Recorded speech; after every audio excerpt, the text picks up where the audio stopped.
For the first time in modern football history, the FIFA World Cup itself could partially belong to private investors. FIFA wants to create a new commercial company worth around $20 billion, sell up to 20% of it to outside investors, and use the money to transform global football funding. FIFA says the plan will strengthen the game. Europe says it could destroy football's soul. UEFA's 55 member associations have now voted unanimously to boycott FIFA competitions if the proposal moves forward, while other regional confederations have also rejected the idea. That means the biggest crisis in world football today isn't about referees, transfers, or the next World Cup.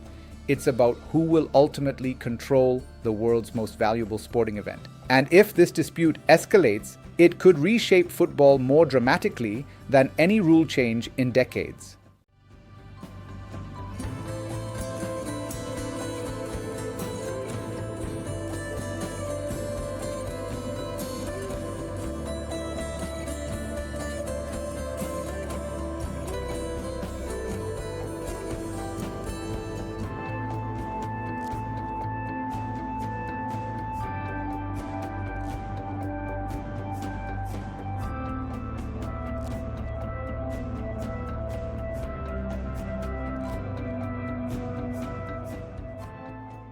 To understand this battle, you first need to understand what FIFA is proposing. FIFA wants to establish a new subsidiary called FIFA Forward Enterprise, or FFE. This company would manage the commercial rights to the FIFA World Cup and other FIFA tournaments. FIFA would remain in control, but it plans to sell up to a 20% stake in the new company to private investors. The proposed valuation stands at roughly $20 billion, making it one of the largest commercial restructurings in sports history. According to FIFA, investment firm Thrive Capital, founded by Joshua Kushner, is expected to lead the investor group. FIFA President Gianni Infantino argues that the money raised would dramatically increase development funding for football worldwide.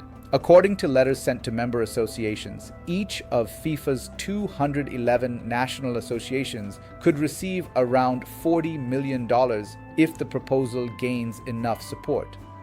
But UEFA, CONCACAF, and the Asian Football Confederation argue that this is far more than a financial decision.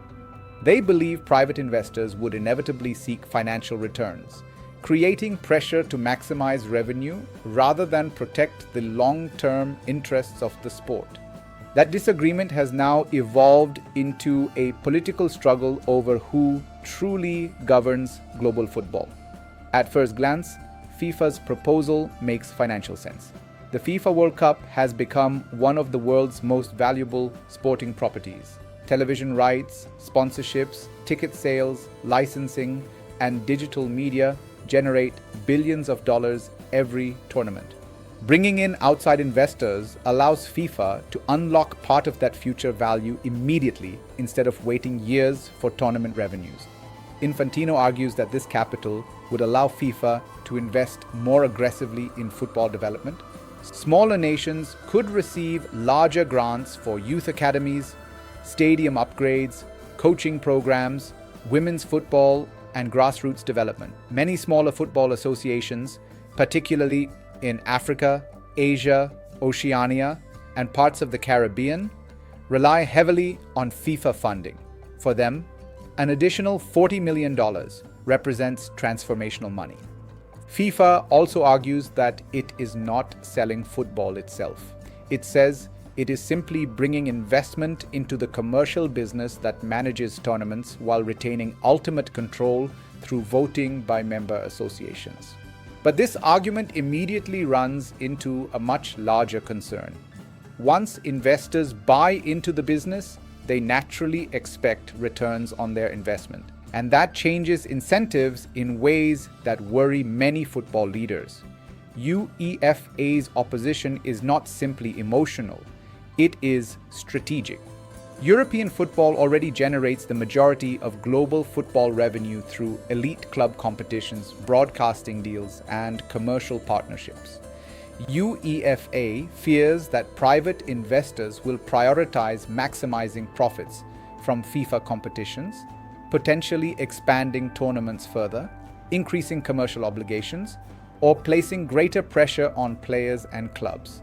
That explains why UEFA described the proposal as putting football's soul up for sale. European football officials also worry about governance.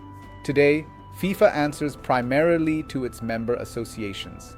Introducing outside shareholders creates another powerful stakeholder whose interests may not always align with fans, players, or national federations. History offers plenty of examples. Private equity firms have invested across sports, including Formula One, rugby, cricket, and several European football leagues. In many cases, they improve commercial performance, but they also increase pressure for higher revenues, more matches, larger media deals, and expanded competitions. UEFA fears that once private capital enters the World Cup, commercial logic will become increasingly difficult to separate from sporting decisions. That concern explains why Europe has threatened its strongest weapon, refusing to participate altogether. But Europe cannot decide this battle alone.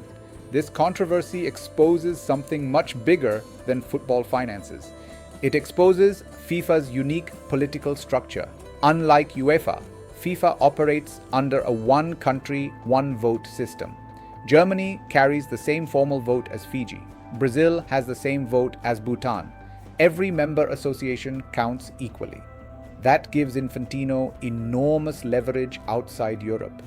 Many developing football nations welcome additional funding because their domestic football systems operate on limited budgets. For them, the proposal offers immediate financial benefits. Europe and North America possess enormous commercial power, but together UEFA and CONCACAF represent only 96 of FIFA's 211 member associations. That falls short of a majority. The Asian Football Confederation has already warned that such a significant restructuring should not proceed without broad consensus among all 6 continental confederations. FIFA insists it will not move forward without majority approval and argues that every association deserves an independent vote rather than pressure from regional blocs. The result has become a global political contest between financial opportunity and institutional trust. The final outcome will depend less on Europe's objections than on how Africa, Asia, Latin America, and smaller football nations calculate their own interests. For football, this debate could redefine how the sport finances itself for decades. If approved, private investors would gain exposure to the world's biggest sporting tournament, potentially opening the door for similar investments across international sport.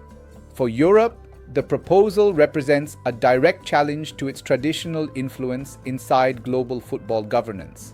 UEFA still controls the richest competitions, but FIFA increasingly commands the political majority. For investors, success would validate sports as one of the world's most attractive long-term asset classes. Global media rights continue to grow, live sports remain valuable for broadcasters, and football reaches billions of viewers across every continent. For fans, the question is much simpler. Will private investment improve football by providing more resources, or will it gradually transform the sport into an even more commercially driven business? That question now sits at the center of one of FIFA's most controversial decisions in modern history. The fight over football is no longer just about who wins the World Cup. It is about who owns its future.